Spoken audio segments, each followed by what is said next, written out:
The artist's view, a two-point perspective, two vanishing points.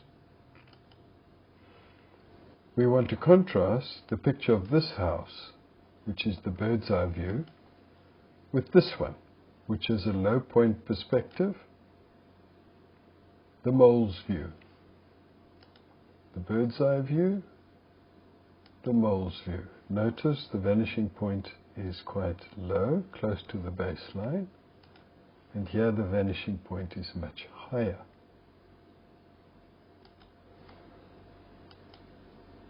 So, if we're going to draw this one, where do we start?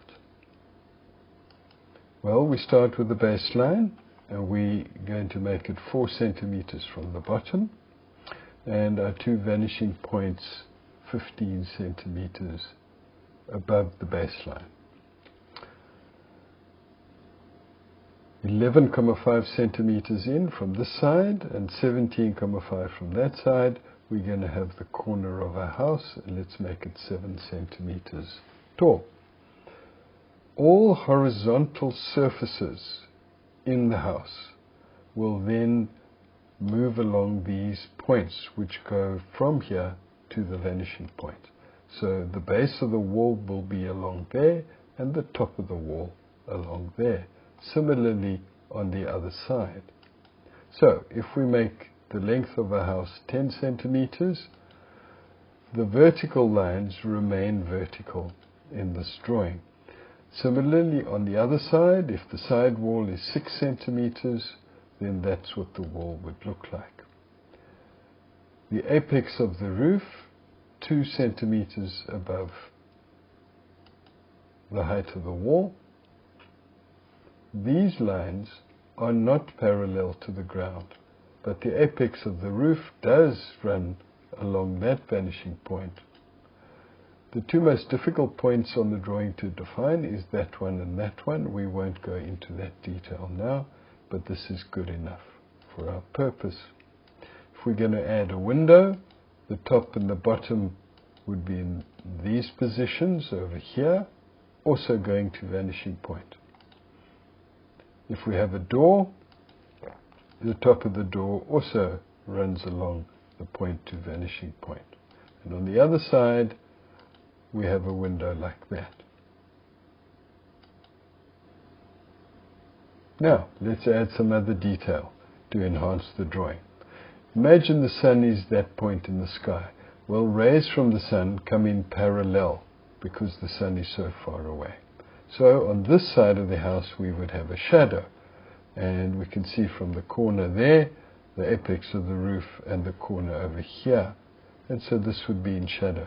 If we add some color, the roof, the side wall, then this wall and window would be much duller, a darker color than these. Let's consider a tree in the front garden and a whole row of trees, and notice how they get smaller and smaller with these distances between them also smaller. Let's add a road and some lines in the road, and my favorite mountain, Table Mountain, in the background.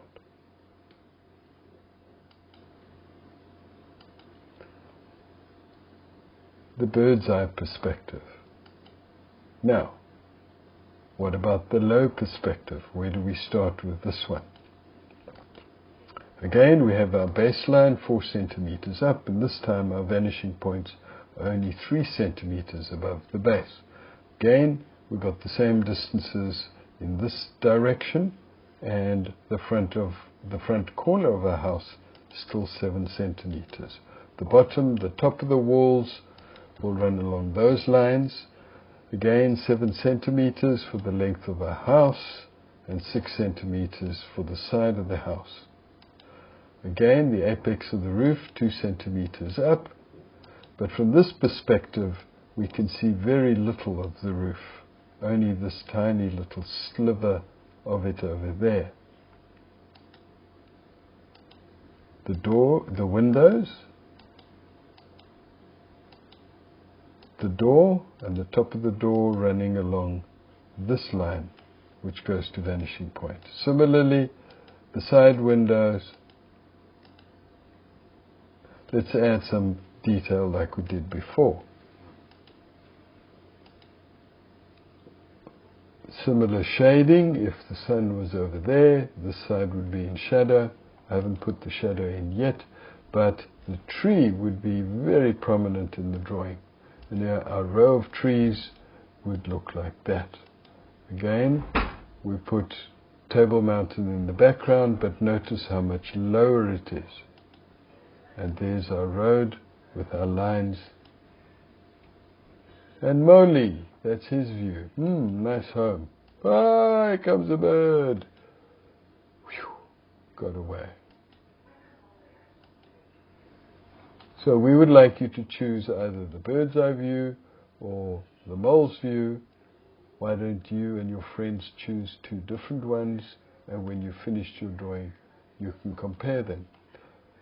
The detail, other than the house, is up to you. You needn't put in trees or mountains. You can put in whatever you like, as long as it enhances the perspective of the drawing.